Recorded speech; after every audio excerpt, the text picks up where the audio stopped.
There are weeks in a marriage that feel like they were designed to test the exact limits of your heart.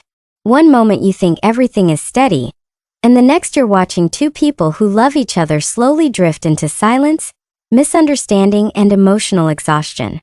This video is about the 7 days that shook my relationship here in the US. The arguments, the distance, the quiet heartbreak, and how rediscovering our true love languages became the only bridge that kept us from falling apart. One tough week.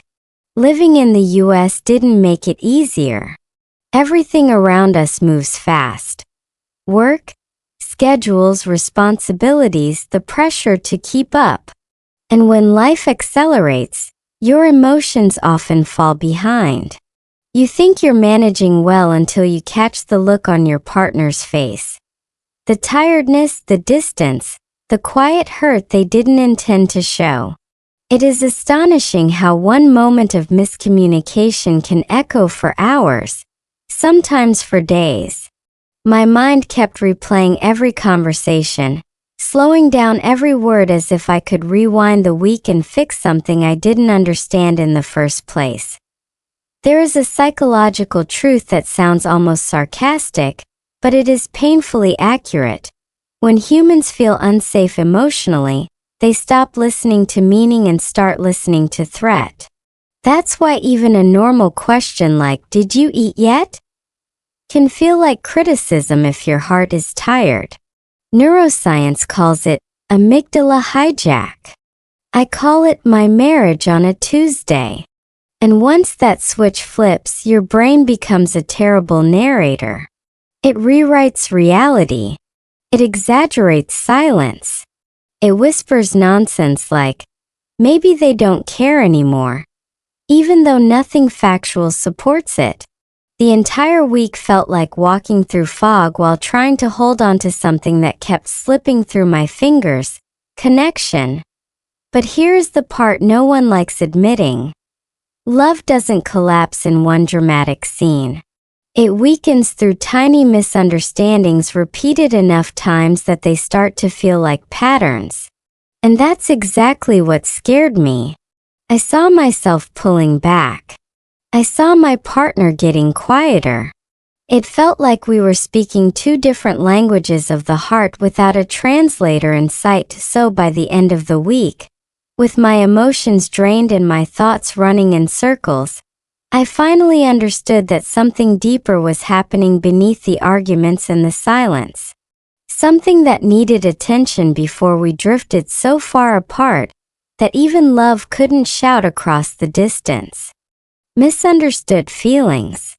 Some days, emotions behave like they're wearing noise-canceling headphones. You speak clearly, but your partner only hears the static version. That was the rhythm of my marriage for most of last week.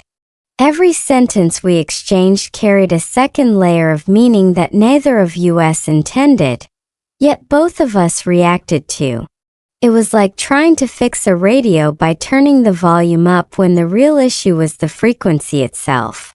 And the more we tried to talk it out, the more it felt like we were swimming in opposite directions inside the same ocean. What made it harder was this invisible human flaw. We rarely respond to the actual words spoken. We respond to the story our brain writes in half a second. Psychology calls it emotion-based interpretation. It's the reason why "I'm tired" can be misunderstood as, "I'm tired of you." In my case, a simple "Are you okay?" somehow transformed into a hint of accusation. My partner's "I just need a moment" somehow sounded like "leave me alone." None of that was real, but emotions do not care about logic. They care about survival. There was one night when we sat on the same couch, not even a foot apart, yet it felt like we were separated by a wall built from unspoken frustrations. I remember looking at the TV, pretending to care about whatever was playing, while my heart screamed for a manual on how to understand the person I love. It's strange, isn't it? You can know someone's favorite food, their childhood stories, their dreams, and still misunderstand the tone of their voice on a random Thursday evening. What makes misunderstood feelings so dangerous is not the moment itself. It's the mental chain reaction afterward. You start guessing motives. You assume intentions. You replay conversations like you're a detective trying to spot clues in blurry footage. And your brain, being the dramatic creature it is, fills every blank space with the worst-case scenario. In cognitive psychology, this is known as catastrophic interpretation, but honestly, it just feels like your heart turning into a conspiracy theorist. Living in the US, surrounded by constant rush and endless responsibilities, didn't help. Life here often trains you to power through, even when emotions need gentler handling. So instead of pausing, breathing, and choosing clarity, we both rush through conversations like tasks on a checklist. No wonder everything felt like misalignment. It wasn't that we didn't love each other. It was that we were sending out emotional signals on frequencies neither of us had the energy to tune into. But here's the quiet truth I learned by the end of that long, confusing week. Misunderstood feelings are not evidence of a failing marriage. They're signals that two people are longing to be understood a little more deeply. And recognizing that was the first step toward finding our way back. The silent distance. Silence has a way of creeping into a marriage like a draft under the door. You don't notice it at first, and then suddenly the whole room feels cold. That was the temperature of our home by midweek. We still lived together, still shared meals, still asked each other the basic questions couples always ask. But the warmth was missing, the kind of warmth you only notice when it's gone. It felt like we were two people walking through the same house but living in two different emotional time zones. What startled me wasn't the silence itself, but how quickly it became normal. There's an odd psychological trick the brain plays during emotional stress. It convinces you that distance is safer than vulnerability. Neuroscientists call it protective withdrawal.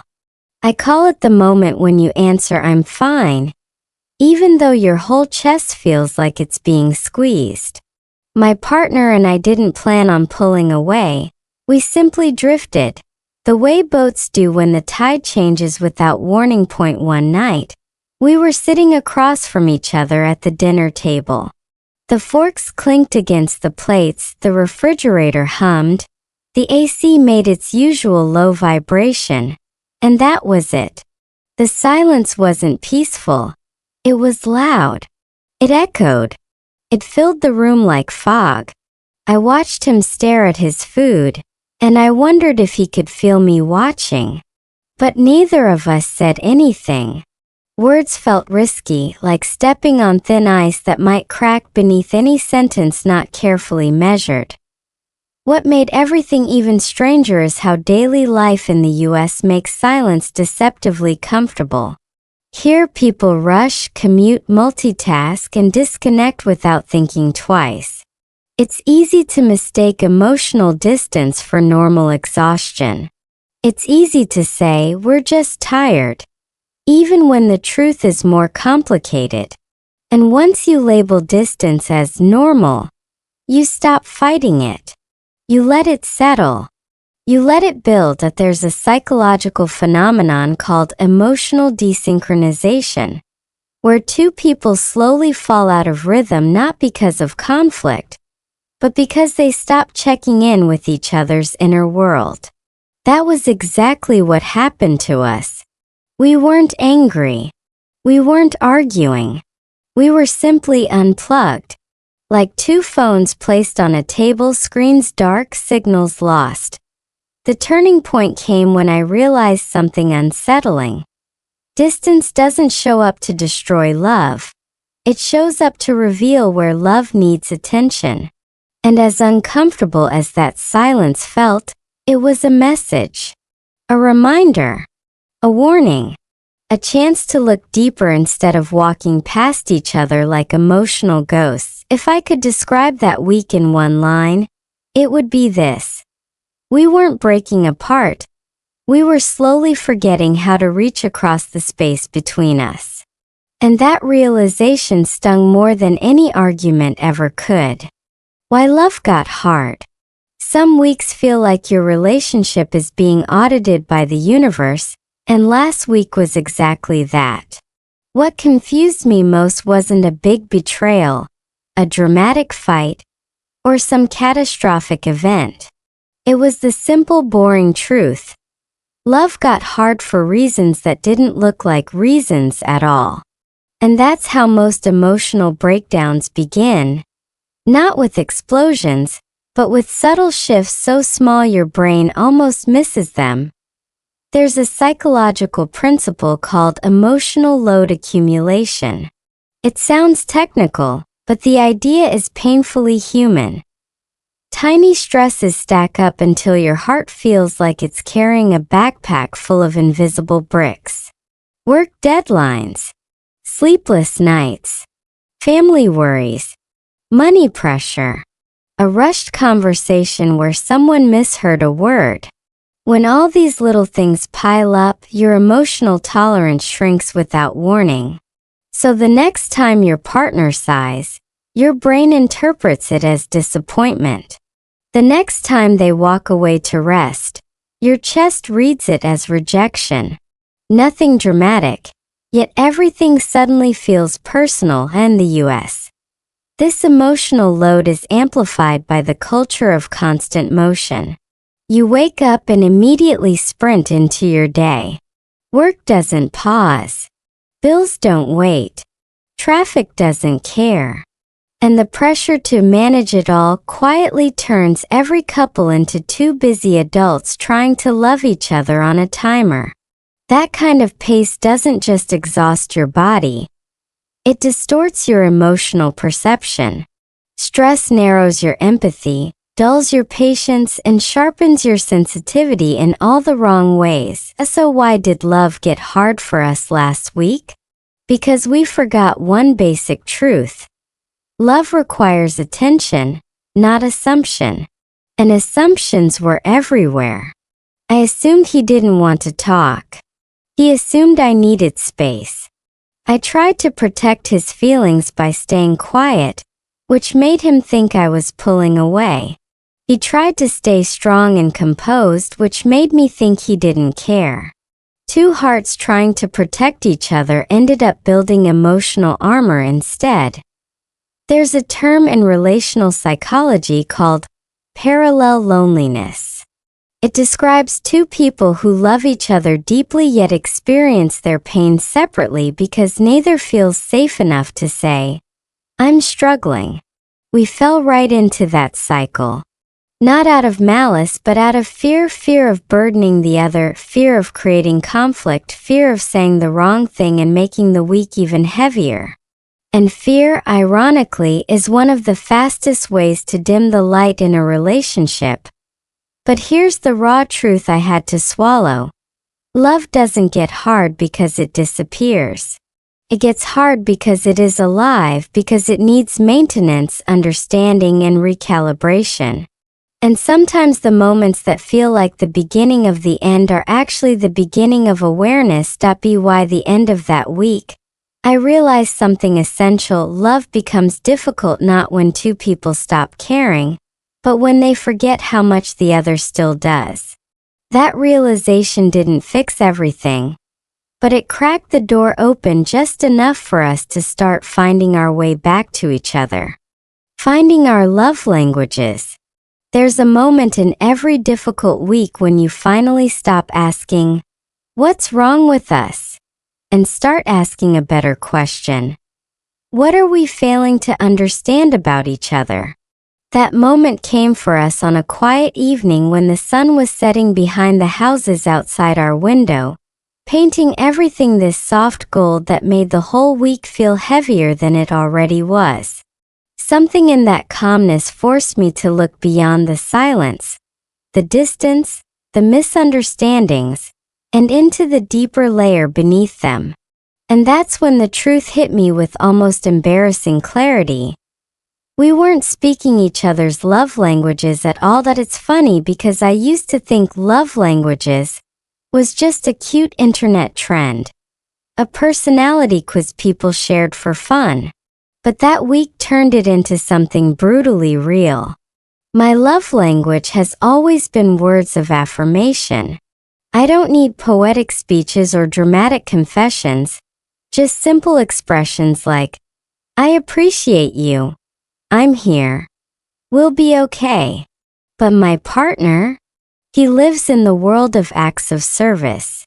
He shows love by doing, fixing things, taking care of details, carrying responsibilities without talking about them. Two hearts loving deeply, but expressing it on different frequencies. So while I waited for comforting words, he waited for appreciation of his actions. While I felt invisible because he didn't speak verbally, he felt unrecognized because I didn't notice his quiet efforts. It was like the emotional equivalent of shouting in English to someone who only understands Danish. And neither of us realized we were both trying, just not in the way the other could feel. Psychologists call this phenomenon language mismatch. It's when emotional messages get lost not because they're absent, but because they're delivered in the wrong format. And the human brain, being the sensitive machine it is, reacts harshly to this mismatch. A loving act becomes ignored. A plea for connection becomes misunderstood. A normal silence becomes a perceived withdrawal. Suddenly, everything feels personal even though nothing actually is. That evening we finally talked. Not the rushed, defensive conversations from earlier in the week. This was slower, softer, almost fragile. I told him I felt unseen. He told me he felt unappreciated. I admitted I needed words. He admitted words were hard for him. And the honesty in that moment cracked something open, like someone finally switched the subtitles on in a foreign movie and, for the first time, everything made sense. We took a simple online love language test, half joking, half desperate. The results were predictable, but seeing them written out, my need for affirmation, his need to serve and be recognized, felt like someone handed us a translation guide. It wasn't a magical fix, but it was clarity. And clarity is sometimes all a relationship needs to stop drowning. If I had to summarize what we learned, it would be this. Love doesn't die when languages differ. It dies when no one bothers to translate. And last week, for the first time in a while, we finally chose to translate. A conversation that changed us. Strange how a single conversation can feel like both a battlefield and a rescue mission. Ours happened on a Friday night, long after we'd run out of excuses to avoid the truth.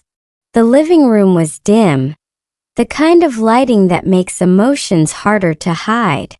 We weren't planning some dramatic breakthrough.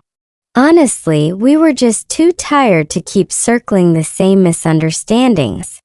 And exhaustion, surprisingly, can sometimes push you toward honesty faster than bravery ever could. I began with something simple. Can we talk slowly? Not calmly. Not politely. Slowly. Because the speed of our reactions was part of what had been hurting us. Quick assumptions. Quick defensiveness. Quick withdrawal. When emotions sprint, clarity never catches up. So we slowed down on purpose, almost awkwardly at first. And that alone changed the entire atmosphere. Point one thing they don't tell you about love is that vulnerability feels like speaking a foreign language. Every sentence shakes a little. Every word feels too exposed. But we stepped into it anyway. I told him my fear. That our silence meant we were slipping away. He told me his truth. That he stayed quiet because he didn't want to say the wrong thing and make the week heavier. I admitted I needed words, even small ones, to feel connected. He admitted he needed space sometimes, not because he didn't love me, but because he processes emotions like someone dealing with a computer that has too many tabs open. What surprised me most was how much the conversation felt like we were translating each other in real time. I'd say something, he'd repeat it back in his own understanding, and I'd correct the parts that were misheard, not with frustration but with gentleness. It felt like emotional closed captioning, slow subtitling, manual syncing of two hearts that had been out of rhythm for days. One point, he said something that stuck with me. I wasn't pulling away. I was overwhelmed. But I didn't know how to tell you that without making you feel like you were the cause. And that sentence alone dissolved half the tension that had been building all week. Because that's the trap couples fall into, trying to protect each other by hiding pain, not realizing the hiding hurts more than the pain itself. There's a psychological term for what we experienced: co-regulation.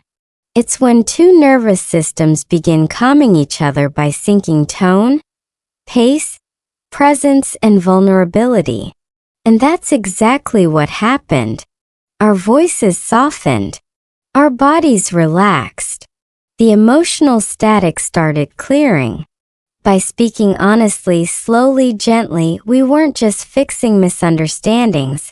We were repairing trust molecule by molecule. When the conversation finally paused, there wasn't a dramatic kiss or tears or some Hollywood moment. Just a quiet exhale. A soft thank you. And the warm, steady sense that we had finally turned toward each other again instead of away. That night didn't solve everything, but it changed the trajectory. It reminded us that staying connected wasn't about avoiding difficult conversations. It was about having them with grace, patience, and the willingness to speak in a language the other can feel. Rebuilding in small steps. Reconnection in a marriage rarely arrives as a grand gesture. More often it returns quietly, through small deliberate acts that feel almost too ordinary to matter. But after the week we had, the ordinary became sacred. We agreed to rebuild not by promising perfection, but by choosing consistency. And that shift changed everything. The first step was reintroducing micro moments of presence. Not long conversations, not emotional marathons, just intentional pauses. A warm hand on the shoulder while passing by. A soft good morning said with genuine tone, not autopilot. A few minutes of sitting together before starting the day without phones, without rushing. These tiny calibrations helped our nervous systems resync, reminding us that safety in a relationship is built one moment at a time. The second step was learning to signal our needs without fear. I told him that sometimes all I need is a simple check-in. You okay? He told me he needed acknowledgement when he handles things silently in the background. So we created a kind of emotional shorthand, brief, clear, and honest.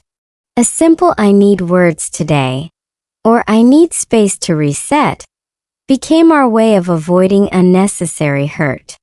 It wasn't about being perfect partners, it was about being readable partners. Then came the step that many couples overlook: structured appreciation.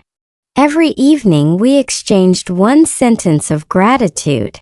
Not big declarations, just one thing we noticed or valued that day. This wasn't romantic fluff. It was cognitive rewiring. Neuroscience shows that consistent, small acknowledgments can lower defensiveness, increase trust, and repair emotional attachment faster than sporadic grand gestures. And we could feel it. The tension softened. The misunderstandings lost their sharp edges. We also made a rule to slow down during disagreements. No raised voices. No assumptions. No instant conclusions. If emotions spiked, we paused, not to avoid the issue, but to prevent escalation. Emotional maturity isn't about never getting upset. It's about knowing how to pause before causing damage. But the most meaningful step came on a quiet Sunday morning. He brought me coffee, sat beside me, and said, "I'm still learning your language, but I want to get better." And in that moment I realized something profound. The real beauty of love isn't fluency, it's effort. His willingness to try meant more than any perfectly phrased sentence could have. By the end of the week, nothing looked dramatically different on the outside. We were still the same two people with the same responsibilities, the same routines, the same imperfections.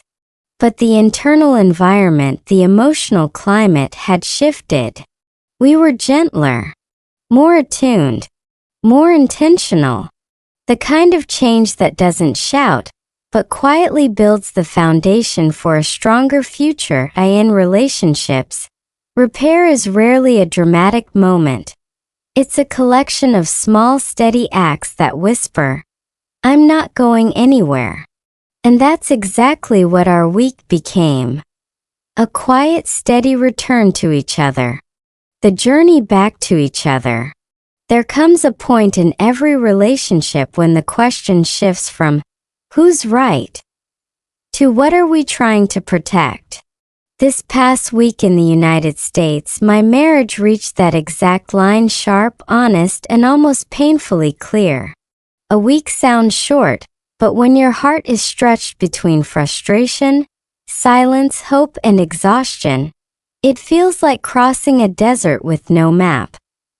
There were mornings when we woke up and barely spoke. Not because love had disappeared, but because we were afraid that anything we said might make things worse.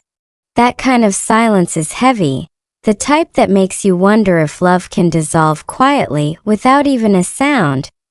But then something shifted. One night, I stepped out onto the balcony as the cold California wind hit me with the kind of force that wipes away every excuse. In that moment, I realized something simple but powerful. Love doesn't demand perfect explanations. It demands a choice. And I chose us. Even with the hurt. Even with the uncertainty. Even with the fear that we might still break. I chose us.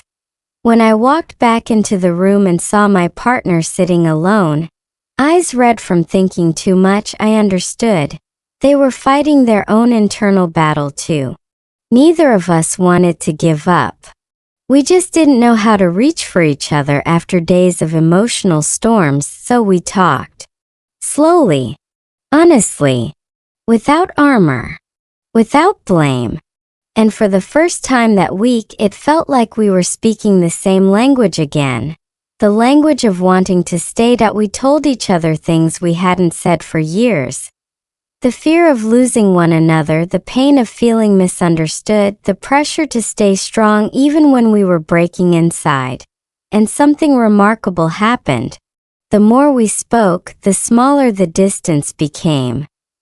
Because marriage is not built on perfection. It's built on two imperfect people choosing repair over retreat. Choosing to rebuild instead of replacing. Choosing over and over again to love each other within the same marriage. Not the fantasy of what it should have been, but the truth of what it is. That was the lesson this past week carved into us. So if you're watching this with a heavy heart, remember this. Love doesn't die in a day.